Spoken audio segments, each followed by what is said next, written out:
Assalamualaikum, selamat malam, shalom, salam kebajikan, namo buddhaya, om swastiastu. Perkenalkan, saya Irma Dulce Marenadea sebagai moderator dalam presentasi kali ini. Di sini saya dan kelompok saya akan menjelaskan tentang Michel Foucault. Baiklah, teman-teman saya yang terdiri dari yang pertama ada Dwi Febrianti, yang kedua ada Selsi Oktariani, yang ketiga ada Bella Agustina Rahayu, yang keempat ada saya sendiri. Baiklah, untuk tidak memperpanjang waktu, saya serahkan kepada Bella Agustina Rahayu sebagai pemateri pertama. Kepada Bella dipersilakan. Baik, terima kasih kepada moderator. A. Michel Foucault dan postmodernisme. Tulisan karya Michel Foucault banyak berisikan tentang topik yang tidak hanya sesuai dengan tema dari sosiologi kontemporer, tetapi juga menyeluruh ke dalam lingkup kehidupan sehari-hari.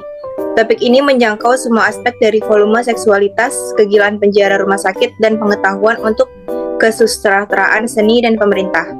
Foucault adalah seorang kritikus rasionalitas modern, ide liberal, dari kebebasan dan pendahulu gagasan diri sendiri dan subjektivitas. Next.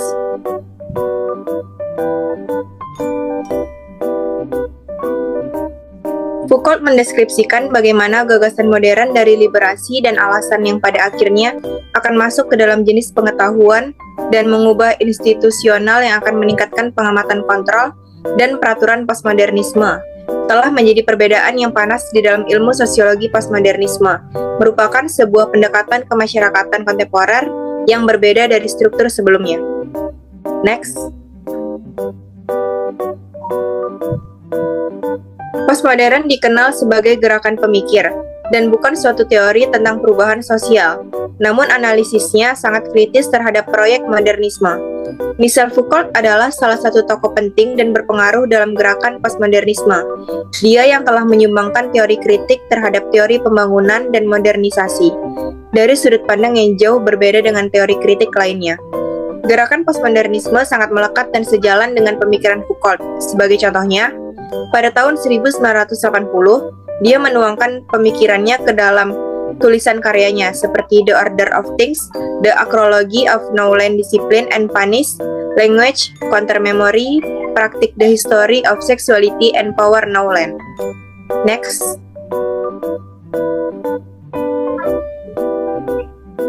Sebagai contoh lain, pemikiran Foucault yang utama adalah penggunaan analisis diskursus untuk memahami kekuasaan yang tersembunyi di balik pengetahuan. Analisisnya terhadap kekuasaan dan pengetahuan memberikan pemahaman bahwa peran pengetahuan pembangunan telah mampu mengagungkan dominasi terhadap kaum marginal. Pemikiran Foucault tentang kontrol penciptaan diskursus dan bekerjanya kekuasaan atau power pada pengetahuan sangat membantu para teoritis dan praktis perubahan sosial untuk melakukan pembongkaran terhadap teori dan praktik pembangunan. Selanjutnya saya kembalikan ke moderator.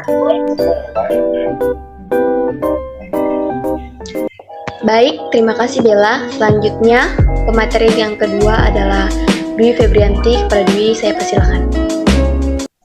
B. Michel Foucault dan strukturalisme. Strukturalisme adalah pendekatan yang melihat berbagai gejala budaya dan alamiah sebagai sebuah struktur yang terdiri atas unsur-unsur yang paling berkaitan dalam satu kesatuan.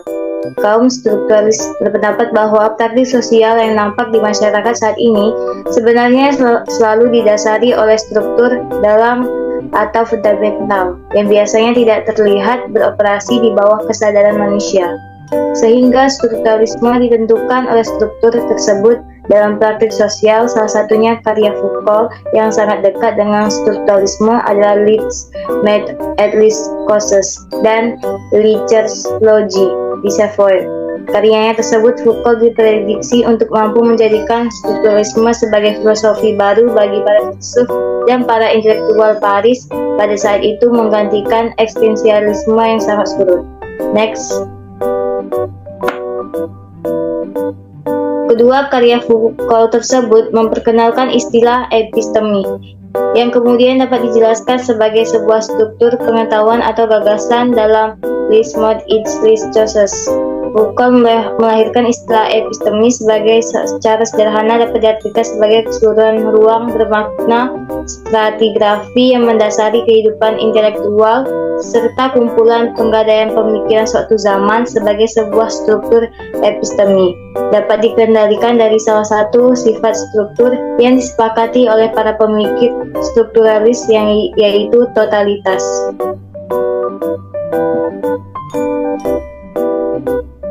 Menurut Foucault, epistemi tidak bisa dilihat atau bahkan didasari ketika kita ada di dalamnya. Hal itu disebabkan oleh pandangan bahwa kita telah berada dalam epistemi yang berbeda ketika kita sadar akan epistemi yang mempengaruhi kita. Epistem tidak bisa dilacak, tetapi dapat ditemukan dengan cara mengungkapkan yang tubuh, yang gila, dan yang tidak benar-benar pandangan suatu zaman.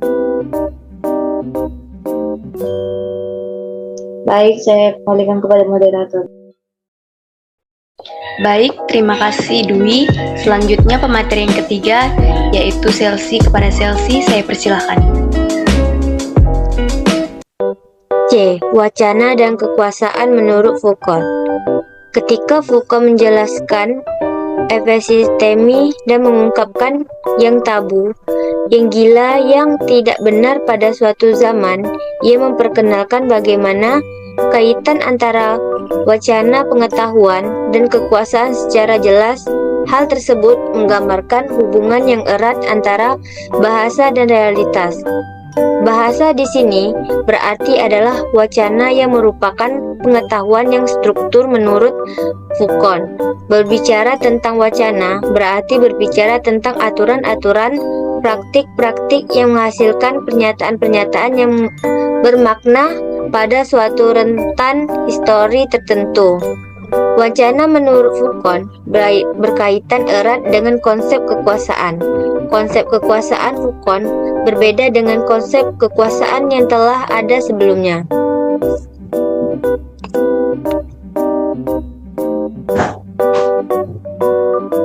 Foucault mendefinisikan kembali kekuasaan dengan menunjukkan ciri-cirinya bahwa kekuasaan itu tersebar, tidak dapat dilokasikan, merupakan tatanan disiplin dan dihubungkan dengan kajian memberi struktur kegiatan-kegiatan tidak relatif, tetapi produktif serta melekat pada kehendak untuk mengetahui. Kekuasaan Foucault bukanlah milik tetapi strategis. Dalam hal ini, Foucault tidak memisahkan antara pengetahuan dan kekuasaan.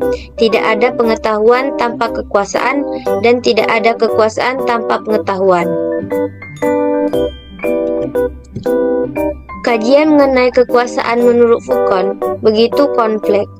Foucault memandang kekuasaan bukanlah suatu hal yang dapat diperoleh kemudian berhenti di tengah jalan. Akan tetapi, kekuasaan harus dijalankan dalam berbagai relasi sosial dan memiliki sifat dinamis.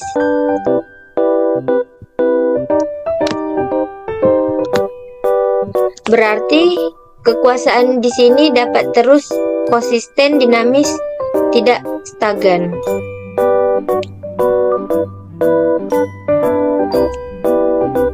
Selain itu, kekuasaan menurut Foucault tidak berpusat pada suatu objek atau lembaga tetapi dapat tersebar menyeluruh di setiap relasi sosial.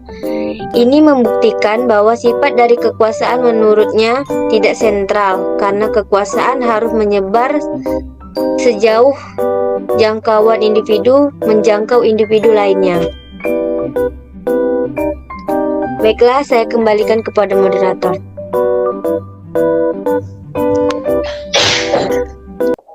Baik, terima kasih. Materi selanjutnya akan saya bacakan. Kemudian Foucault menganggap bahwa kekuasaan tidak hanya mengatur cara bertindak tetapi lebih besar dari itu, yakni kekuasaan menjadi suatu sistem di masyarakat. Dengan adanya sistem tersebut, membuat masyarakat dihegemoni oleh kekuasaan tanpa disadari tentang atau sedang dikuasai, sehingga masyarakat akan patuh terhadap sistem yang berlaku dalam bentuk kuasa. Next.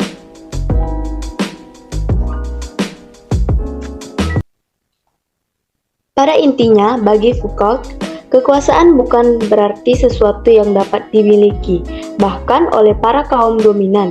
Sekalipun jika melihat hubungan antara subjek dan kekuasaan bukan sekedar hanya mempresentasikan subjek sebagai pelaku atau aktor dan kekuasaan sebagai produknya, melainkan lebih dari itu. Manusia disinilah dipengaruhi oleh kekuasaan, bukan sebaliknya. Next. Baiklah, kesimpulan dari materi ini adalah konsep kekuasaan Michel Foucault, kekuasaan tidak sekedar berdasarkan institusi, tetapi hadir dari siapa yang mendominasi.